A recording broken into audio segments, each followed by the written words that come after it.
জুলাই সনদ বাস্তবায়নে রাজনৈতিক দলের সঙ্গে ঐক্যমত্য কমিশনের বৈঠক শুরু। দল হিসেবে আওয়ামী লীগের বিরুদ্ধে তদন্ত শুরু হচ্ছে বলেছেন চিফ প্রসিকিউটর। দেশে গণতান্ত্রিক ধারা ফিরিয়ে আনতে প্রয়োজন নির্বাচন বলেছেন আমির খসরু মাহমুদ চৌধুরী।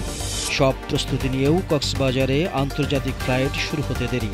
পূজায় অসুরের মুখে দাড়ি ও প্রধান উপদেষ্টার মুখের আদল অসুর তৈরি একই সূত্রে গাঁথা বলেছেন স্বরাষ্ট্র উপদেষ্টা। ভারত থেকে এলো ৩০ টন কাঁচামরিচ।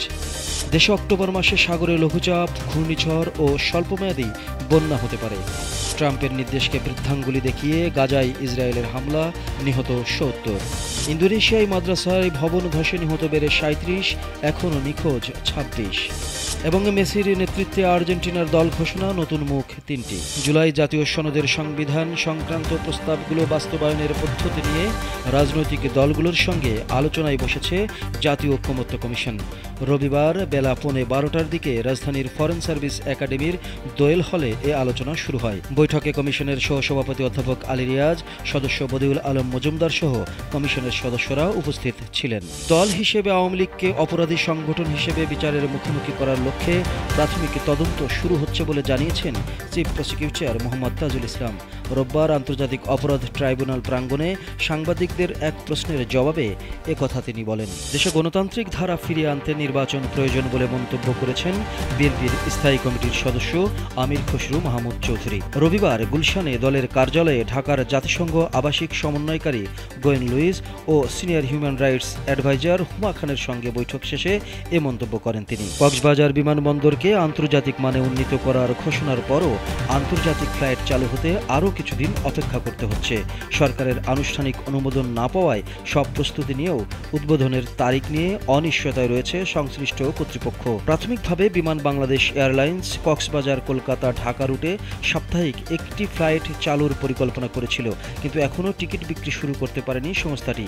বিমানের কর্মকর্তারা জানিয়েছে, আন্তর্জাতিক ফ্লাইট শুরুর সুনির্দিষ্ট তারিখ না থাকায় যাত্রী বুকিং প্রক্রিয়া অনিশ্চিত হয়ে পড়েছে। শারদীয় দুর্গাপূজার মণ্ডপে অসুরের মুখে দাড়ি লাগিয়ে সাম্প্রদায়িক সম্প্রীতি নষ্ট করার চক্রান্তের পেছনে ফ্যাসিস্ট দোসরদের মদত রয়েছে বলে মন্তব্য করেছেন অবসরপ্রাপ্ত লেফটেন্যান্ট জেনারেল জাহাঙ্গীর আলম চৌধুরী। রোববার দুপুরে সচিবালয়ে স্বরাষ্ট্র মন্ত্রণালয়ের সম্মেলন কক্ষে কোর কমিটির সভা শেষে সাংবাদিকদের তিনি একথা বলেন। কয়েকদিনের টানা বৃষ্টিতে সারা দেশে নষ্ট হচ্ছে মরিচের ক্ষেত। এতে কমছে উৎপাদন, বাড়ছে দাম। তবে মরিচের বাজার নিয়ন্ত্রণে রাখতে ভারত থেকে ৩০ টন কাঁচামরিচ আমদানি করা হয়েছে। দুর্গাপূজার ছুটি শেষে আবারও স্বাভাবিক হয়েছে ভারত বাংলাদেশের পণ্য আমদানি রপ্তানি। টানা ৬ দিন বন্ধ থাকার পর হিলি বন্দর দিয়ে প্রবেশ করেছে ভারতীয় পণ্য। শনিবার দুপুর 12:30টায় কাঁচামরিচ বোঝাই একটি ট্রাক প্রবেশের মধ্য দিয়ে দুদেশের মাঝে আমদানি রপ্তানি বাণিজ্য শুরু হয়। দেশে অক্টোবর মাসে সাগরে লঘুচাপ, ঘূর্ণিঝড় ও স্বল্পমেয়াদী বন্যা হতে পারে বলে জানিয়েছে আবহাওয়া অফিস। আবহাওয়া অফিস অক্টোবর মাসব্যাপী পূর্বাভাসে এ তথ্য জানানো হয়েছে।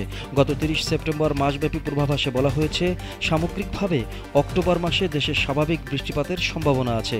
বঙ্গোপসাগরে ১ থেকে ৩টি লঘুচাপ সৃষ্টি হতে পারে, যার মধ্যে একটি নিম্নচাপ ঘূর্ণিঝড়ের রূপ নিতে পারে। যুক্তরাষ্ট্রের প্রেসিডেন্ট ডোনাল্ড ট্রাম্পের আহ্বান উপেক্ষা করে গাজায় হামলা চালিয়ে যাচ্ছে ইসরায়েল। গতকাল শনিবার উপত্যকাটির বিভিন্ন এলাকায় হামলায় কমপক্ষে ৭০ জন নিহত হয়েছে। চিকিৎসা কর্মীদের সূত্রে এ সংখ্যা জানা গেছে। গাজায় যুদ্ধ থামাতে ট্রাম্পের ২০ দফা শান্তি পরিকল্পনা ফিলিস্তিনি স্বাধীনতাকামী সংগঠন হামাস আংশিকভাবে মেনে নিতে রাজি হওয়ার পর ইসরায়েলকে হামলা বন্ধের আহ্বান জানিয়েছিলেন মার্কিন প্রেসিডেন্ট। ইন্দোনেশিয়ার পূর্ব জাভার সিদোয়ার্জ শহরে মাদ্রাসার ভবন ধসের ঘটনায় নিহতের সংখ্যা বেড়ে ৩৭ জনে দাঁড়িয়েছে। এই ঘটনায় এখনও ২৬ জন নিখোঁজ রয়েছেন। সময় গড়ানোর সঙ্গে সঙ্গে তাদের জীবিত উদ্ধারের সম্ভাবনা ক্ষীণ হয়ে যাচ্ছে। গত সোমবার আসরের নামাজ চলাকালীন হঠাৎ ভবনের একটি অংশ ধসে পড়েই এই দুর্ঘটনা ঘটে।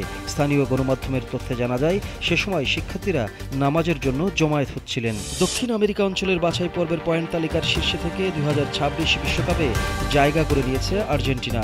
বর্তমান বিশ্ব চ্যাম্পিয়নদের নজর এবার যুক্তরাষ্ট্র অনুষ্ঠেয় আসরের জন্য সম্ভাব্য সেরা স্কোয়াড বেছে নেওয়ার দিকে। তাই ফুটবলের সর্বোচ্চ প্রতিযোগিতার মাঠে গড়ানোর আগে বেশ কয়েকটি প্রীতি ম্যাচ খেলে নতুন ও পুরনো খেলোয়াড়দের যাচাই করে নেবেন দলটির কোচ লিওনেল স্কালোনি।